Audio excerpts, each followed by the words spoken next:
Bonjour tout le monde, j'espère que vous allez bien et surtout que vous passez de très bonnes vacances d'été. Et si c'est le cas, si vous avez des vacances, moi je suis rentrée hier de Mykonos, donc je sais pas si vous avez suivi ça sur Instagram, j'ai prévu de vous monter le vlog aujourd'hui et je repars ce soir en Corse avec ma mère. En fait, j'ai pas l'habitude d'enchaîner les voyages comme ça, mais bon, ça s'est goupillé ainsi que...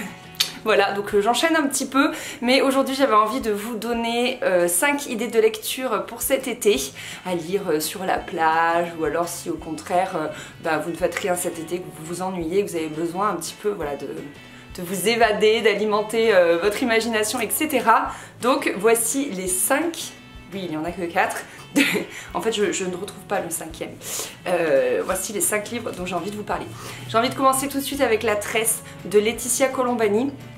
Je l'ai terminé hier dans l'avion, je l'avais commencé la veille mais bon il est tellement court, il fait 230 pages, j'ai essayé un petit peu de vous trouver parmi mes lectures des livres un peu de toutes sortes. Je suis désolée, je suis un peu enrhumée, enfin je sais pas, ma voix est bizarre, bon bref. Donc c'est l'histoire en fait de 3 femmes, on switch un petit peu au niveau des 3 histoires, c'est un chapitre par femme à chaque fois, puis on les suit comme ça petit à petit. Donc on a d'abord l'histoire de Smita qui vit en Inde et qui a un métier atroce, je vous raconte pas tout mais du coup elle espère autre chose pour sa fille, donc elle va vraiment vivre des aventures très difficiles dans l'espoir voilà, d'offrir un meilleur avenir à sa fille. Ensuite on a Giulia qui est en Italie, qui elle travaille dans l'entreprise de son père et un jour il arrive un accident à son père et elle découvre une terrible nouvelle, donc là aussi elle va être mise à l'épreuve. Et enfin on a Sarah au Canada qui elle est une femme à qui tout réussit, elle a 3 enfants, tout va bien, elle est une avocate redoutée et redoutable et un jour tout va basculer. Voilà, rapidement l'histoire et petit à petit on va comprendre que leurs 3 histoires sont très liées, elles ont beaucoup de points communs etc. Enfin j'ai adoré ce livre, ça se lit très vite et c'est une belle histoire de vie et du coup je vous le conseille pour cet été. Le livre que j'ai lu juste avant, c'est Demain est un autre jour de Laurie Nelson Spillman, un livre incroyable, tout le monde m'avait dit de le lire, je l'avais vu un peu partout et bon, généralement je me méfie voilà, des trucs qui plaisent à tout le monde parce qu'on se fait tellement une telle idée, on se dit que ça va être tellement génial qu'après on est déçu. Là pas du tout. Le livre commence sur l'enterrement de la maman de Brett et elle sait que le lendemain elle doit aller chez le notaire et qu'elle va hériter de la grosse entreprise familiale et en fait au moment de la lecture il s'avère que non, elle n'hérite de rien du tout et à la place elle a une liste d'objectifs à remplir et des objectifs plus ou moins farfelu, je vous laisse voir.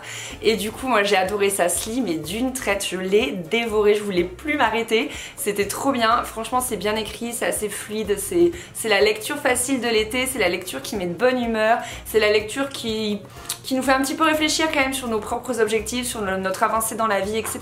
Et franchement, je vous le conseille, j'ai vraiment adoré. Un autre bouquin qui fait un petit peu réfléchir sur notre avancée dans la vie, c'est La liste de mes envies de Grégoire Delacour. Celui-là, je l'ai lu il y a 5 ans, sur le ferry pour aller en Grèce également. Et le ferry, c'est super long et du coup, voilà, ça m'avait bien occupé et il est génial ce bouquin. En fait, c'est l'histoire de Jocelyne qui un jour gagne au loto.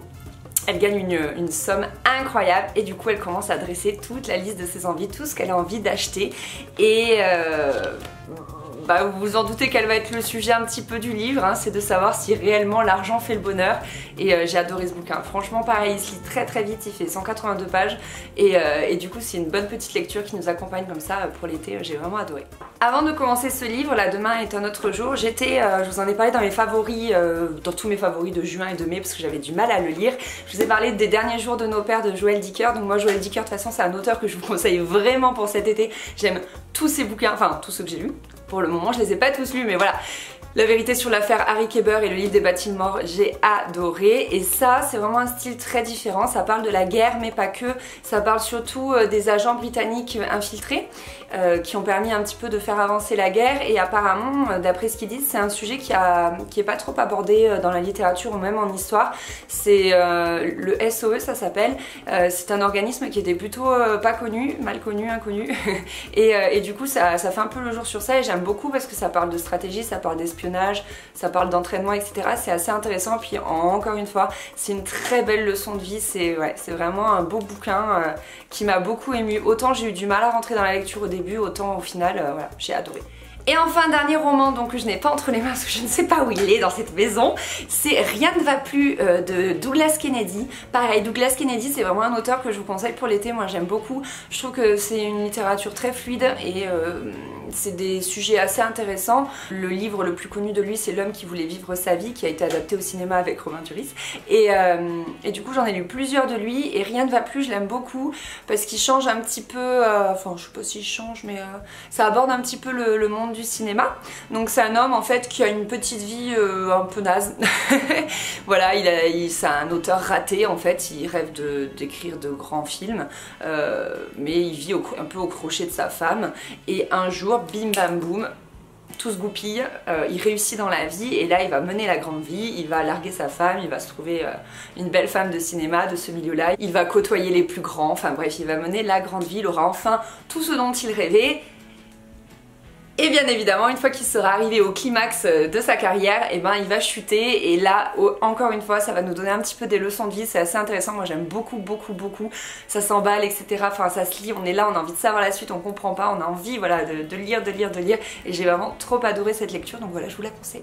J'en ai terminé pour ces 5 livres, j'espère que parmi eux vous trouverez de bonnes petites lectures pour cet été. Moi j'aime bien en retour lire dans vos commentaires quels livres vous avez aimé lire l'été, cet été, l'été dernier, etc. Parce que l'été vient à peine de commencer et puis souvent moi je glane des petits conseils et ça me donne envie de lire certains livres, et même si je peux pas lire tous ceux que vous me conseillez parce que vous m'en conseillez beaucoup, bah, j'aime bien piocher dedans, c'est assez cool, j'adore lire, c'est un truc voilà. Donc là moi je vais commencer La Bobine Bleue, je sais plus de quel auteur, je vous le mettrai là, que m'avait conseillé mon chéri, je vous en ai parlé dans les favoris de juin. Et puis ben voilà, écoutez, je vous souhaite de très belles vacances, n'hésitez pas à me suivre sur Instagram pour voir la suite de mes aventures, je vous fais des gros bisous, bye bye.